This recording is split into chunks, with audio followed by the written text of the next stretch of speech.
A few years back, I was traveling and someone told me this sentence, which made me think, be concerned, and also quite confused. But it ultimately stayed with me for a long enough time to define the way I started understanding the history of humanity. Magic is the science of everything we've not been able to explain. For this guy, the magic was the moment when he was able to build tools, when he was able to define from the natural resources that were close to him or to her a capability that would allow them to explore a little bit better. After this, with all the tools and all the machines that we were able to build, we ended up being able to transform one environment with the tools that were available in another, moving from one side of the world another piece, making sure that the exchange happened based on whatever natural resources were available on one side versus another.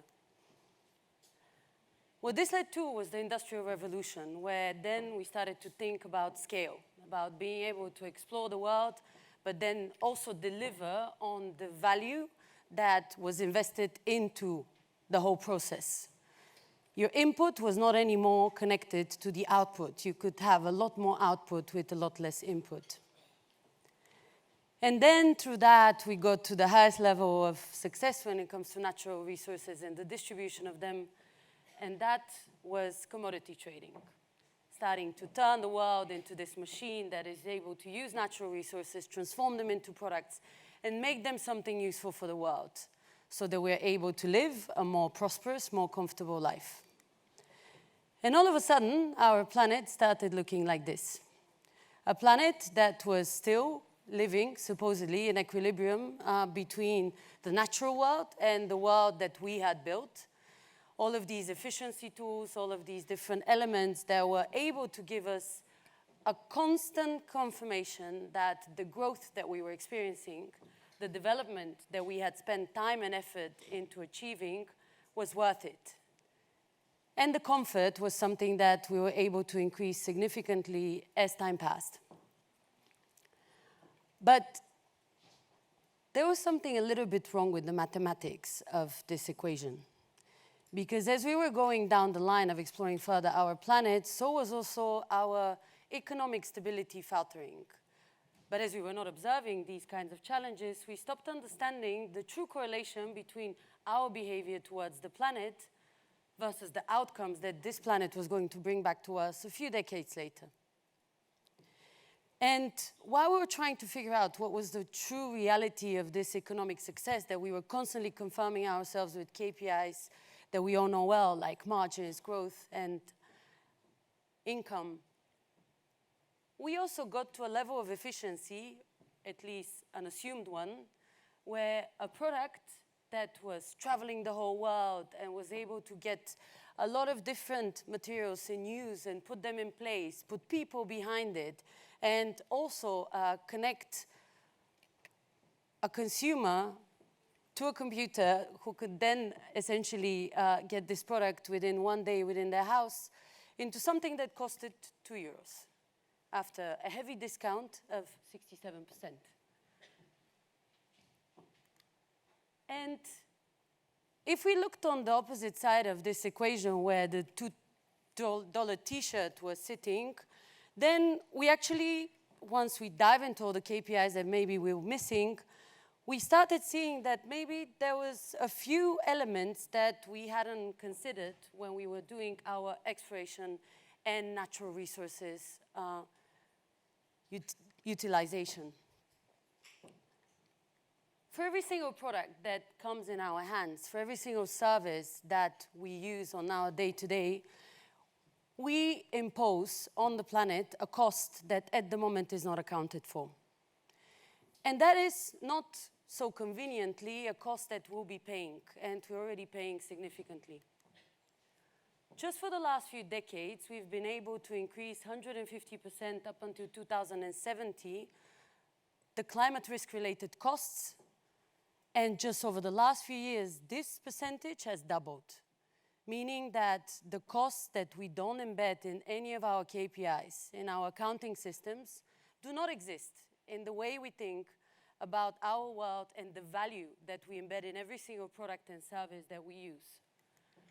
And there was continuously one statistic that was there to show us that there's probably some problem with the economic model and the correlation that was there between our actions and the way the health of the planet was at that particular moment. At the moment, we are heavily reliant on these KPIs as the signification of success. Operating cash flow, working capital, net profit margins, burn rate, debt to equity ratio. And given there's, I'm sure, a lot of startups here, this is in the back of our minds on a daily basis, especially in the current economic situation.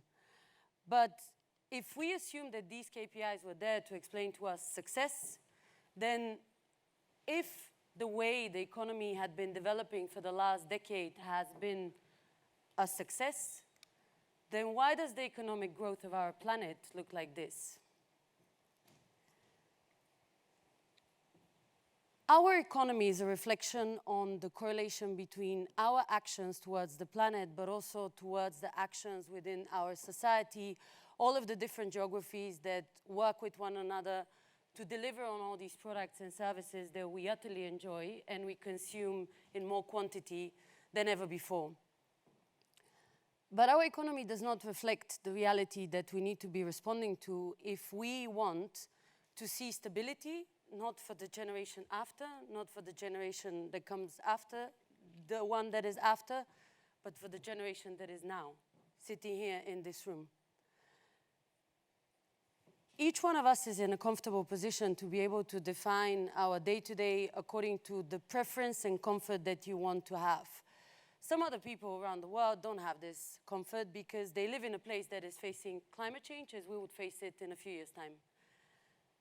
So now comes the question of how can we really fix the economy so that it works for our prosperity, so that it delivers on the value that we want to be able to create for ourselves, but it can also deliver on a stable and healthy planet that is utterly the base for what defines this success that on a daily basis each one of those businesses that each one of us represents is dependent on. I have some good news. It's already been fixed.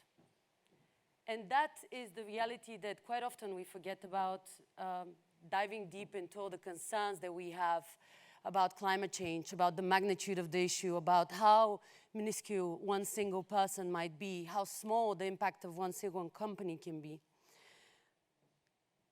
How it has been fixed is that all of the different puzzles that are needed in order to address the instability we have at the moment sit somewhere around the world and are acting to enable every single one of us to be a better citizen, to be a better business owner that enables this transformation to happen.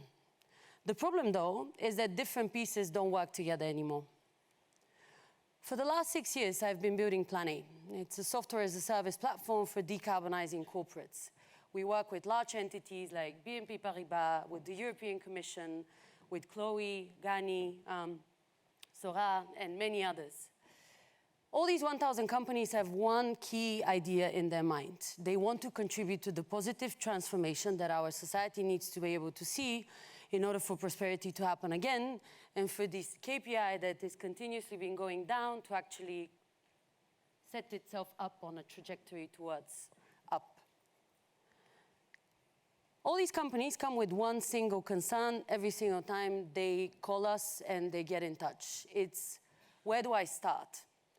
Regardless of the fact that they might have been working on sustainability for many decades by having CSR programs, by having a lot of different activities, sustainability has always been something that is isolated from the traditional KPIs that we have that define the success of a company, which has made it impossible for them at the moment when they set out on a journey to sign up for a platform like ours, or even ignoring that, just think about themselves as a change maker, to understand what it really means for them to be a piece of the puzzle that acts towards a larger agenda.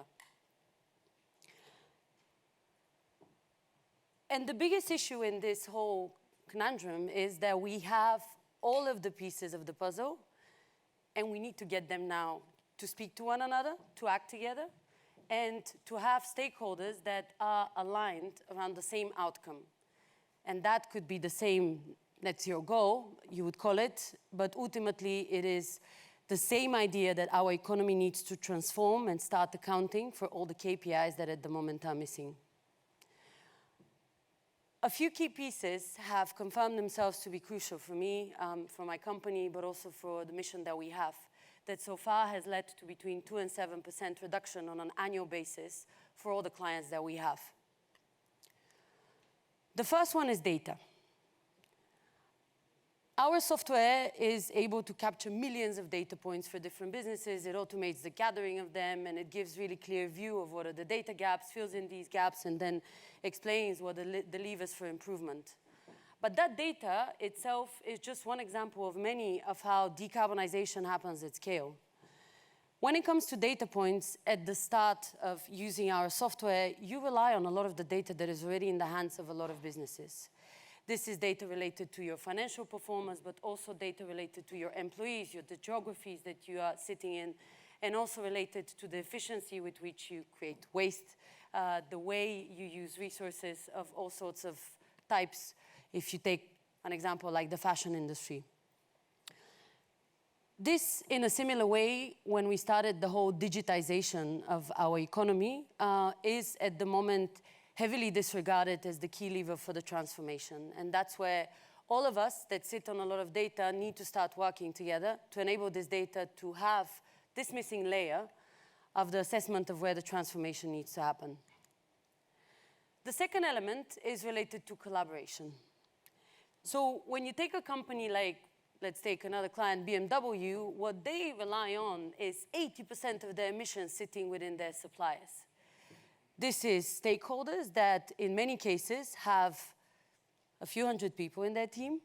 They're sitting in a village in Germany, and they have no idea, or at this particular moment, no exact concern of why sustainability matters. When you get on a journey to transform your business, to make it an actor for change, to start pushing for this sustainability agenda to be implemented, you cannot ignore the key stakeholders that define the success of your business if you want to be successful tomorrow as well. You have your employees, you have your shareholders, you have your suppliers. All of these are at a different level of understanding of the challenges that we're going to face. And if you want to be leading the transformation, it is your job to enable them to think about sustainability at scale and to think of themselves as those that are going to safeguard their future by starting to think about this topic more proactively. The other thing that is heavily disregarded, and unfortunately it still sits within the pockets of something we should discuss a bit later, is capital. At the moment, the amount of capital that goes for green technology, but also for the transformation of businesses, is less than 1% on average from the total amount that is available. What this is there to tell you is exactly what I said in the beginning. You have sustainability at a little bit of a patched up setup when it comes to the whole assessment of economic performance and improvement. Why this capital matters is because at the moment, any green technology is just a good idea. It is not scaled enough to allow for this transformation to happen for a large corporate, to allow for this transformation to happen for a city, for a country. We have all these thousands of great ideas, but they are all sitting in the scientific room, they're sitting in a university, they're sitting in someone's bedroom, and they've not gotten enough visibility or enough validation to be explained as the key lever for the survival of the economy in a stable way. Any moment that we spend wasting of not understanding how important that is actually doesn't allow for us to transform. And at the moment, the estimations are that the cost for us delaying decarbonization will be 10 times more than if we would have done it now. A lot of money.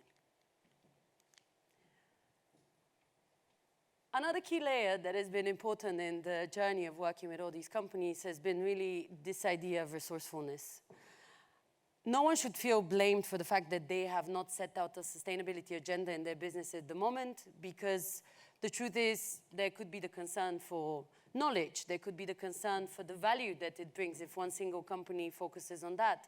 There could be also the concern that there's a lot of different stakeholders that need to be aligned, and in the current economic situation that does not really matter, because we're not looking into sustainable or sustainability-led growth, but we're looking into growth of the traditional way.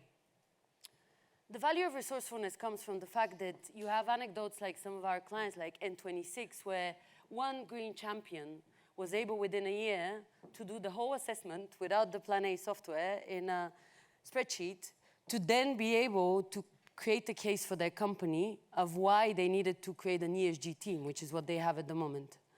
These kinds of examples are there to demonstrate that there's a lot of small but meaningful steps that anyone can take in order to participate in the transformation of the economy.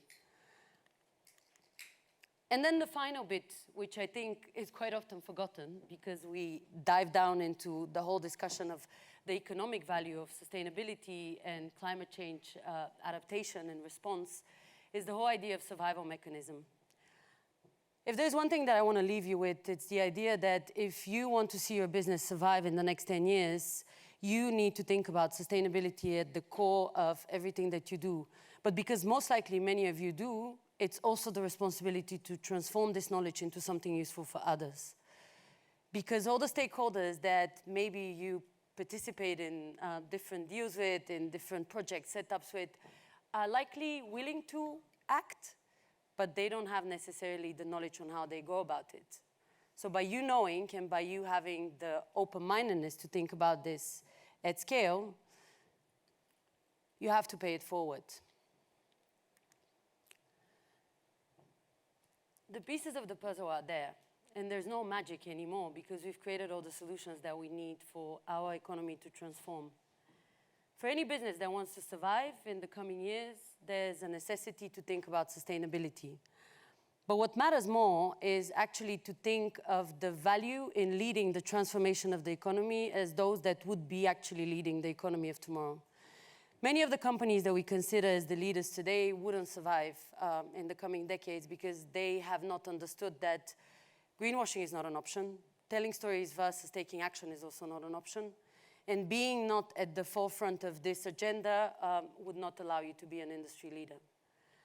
I'm pretty sure, knowing the usual crowd here, there's a wish for all of us to pioneer a world that looks better, a world that feels better, is more just, and would allow for prosperity, but not at the cost of feeling uncomfortable, but rather comfortable.